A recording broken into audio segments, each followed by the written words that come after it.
Wow, ito ang University Belt. Dito kami sa University Belt, nagkasunog during that time, kaya nabago yung UE.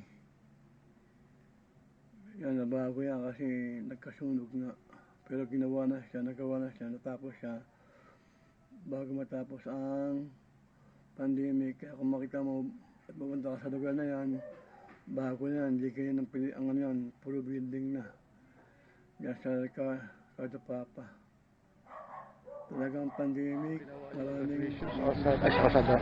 Yung pila ng graduation sa kalsada, ang dami oh. Buhay ng